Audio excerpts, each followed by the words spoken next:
Kita selalu ucap, aku bersaksi bahawa tiada Tuhan melainkan Allah. Tapi di sini, Abah nak tanya, bila masanya engkau bersaksi? Adakah engkau bersaksi di lidah? Itu namanya ikrar, bukan penyaksian. Saksi itu maknanya mata basirah engkau melihat apa yang engkau cakapkan. Adakah engkau bersaksi semasa solat? Kalau dalam solat pun hati masih melilau ingat dunia, maka siapa yang engkau saksikan sebenarnya? Bagaimana engkau boleh bersaksi sedangkan engkau tak kenal siapa yang disaksikan? Dalam mahkamah dunia, saksi yang tak nampak kejadian dipanggil saksi palsu. Jadi adakah syahadah kita selama ini hanya syahadah palsu? Maksud penyaksian yang sebenar bukan pada bunyi huruf, tapi pada penyerahan. Berdasarkan surah Al-Qasas ayat 88, tiap-tiap sesuatu akan binasa melainkan zatnya. Di makom ini, engkau menyaksikan Allah dengan cara menafikan keakuan dirimu. Engkau menyaksikan Muhammadur Rasulullah dengan cara mematikan ego dan menghidupkan sifat kehambaan Nabi. Jika hatimu masih merasa hebat, merasa kau yang punya kuasa, maka engkau belum bersaksi. Engkau hanya sedang berbohong di depan Tuhanmu. Kemuncak penyaksian sebenar adalah fana. Sebagaimana rahsia dalam surah Ali Imran ayat 18, Syahidallahu annahu la ilaha illahu. Allah menyatakan, iaitu bersaksi bahawasanya tiada Tuhan melainkan Dia. Di makam ini, engkau sedar bahawa engkau sebenarnya tak punya apa-apa untuk menyaksikan Allah. Maksud penyaksian di sini ialah batinmu menjadi jernih seperti cermin. Bukan engkau yang melihat Allah, tapi Allah menyaksikan keagungan dirinya sendiri melalui rahsia batinmu yang sudah kosong daripada dunia. Engkau mati sebelum mati dan yang tinggal hanyalah penyaksian al-haq. Bila syahadat dah sempurna, barulah jasad layak untuk mikraj. Esok Abah kongsikan hakikat rukun Islam kedua, iaitu solat. Pertemuan ruh dengan Tuhannya.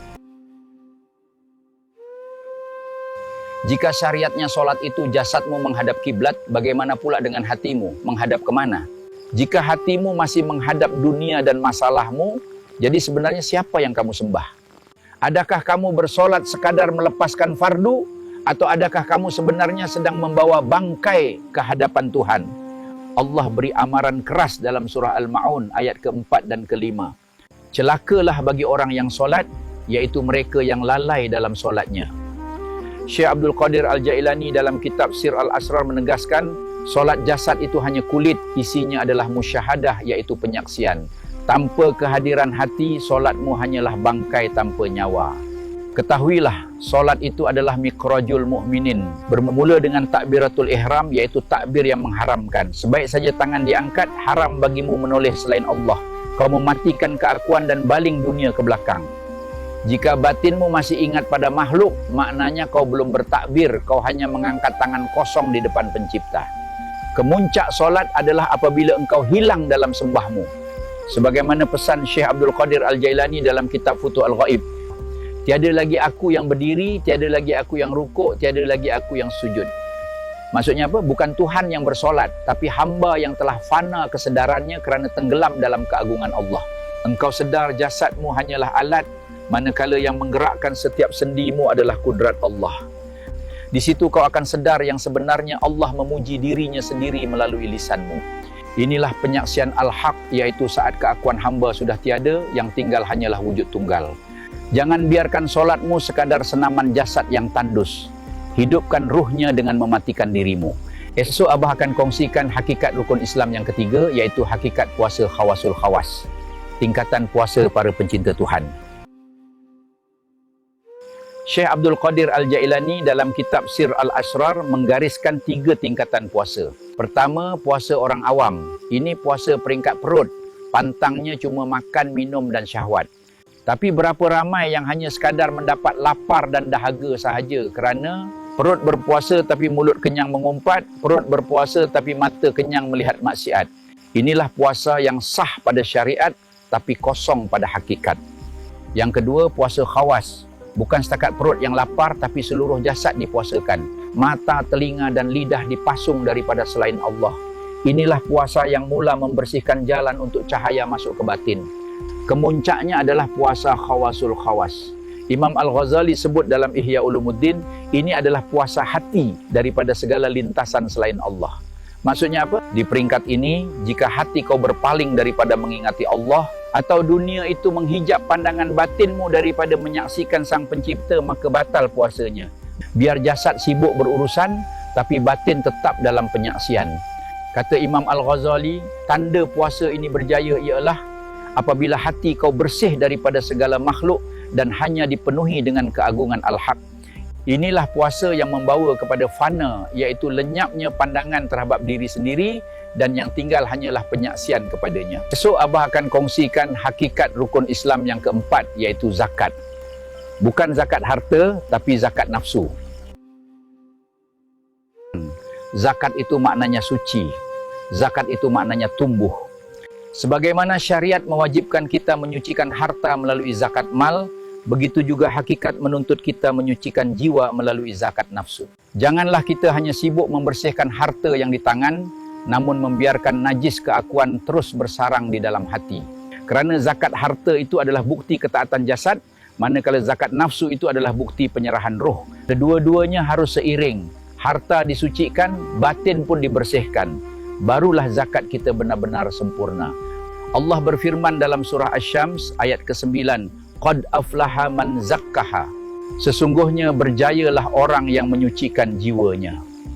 Kalimah zakkaha ini adalah akar kata bagi zakat. Ia memberi isyarat bahawa kejayaan seorang hamba itu bukan hanya pada zahir amalannya, tetapi pada sejauh mana dia berjaya menzakatkan batinnya daripada kotoran nafsu.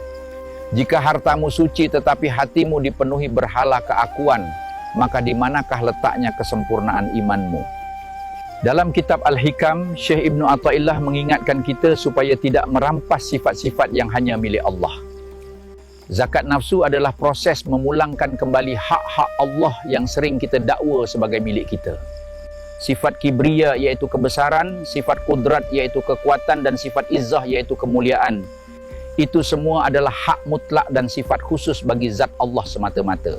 Zakatkanlah nafsumu dengan mengakui dirimu itu fakir dan hina di hadapan kebesarannya.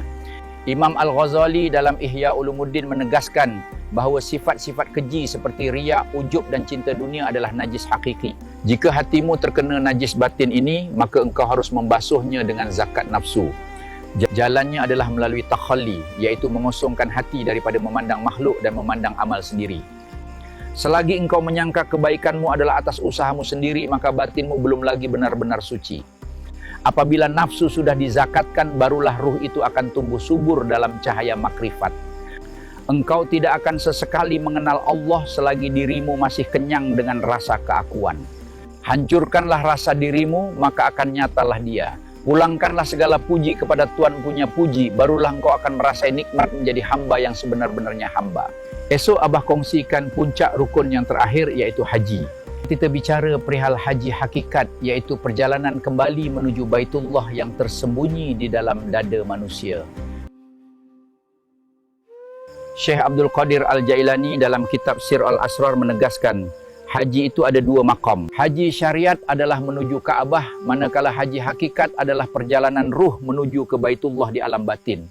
Menyarung ihram adalah sebagai simbol menanggalkan pakaian dunia. Namun dalam hakikat, Syekh Abdul Qadir menyebut, ihram itu adalah tanda engkau melepaskan sifat-sifat kemahlukan.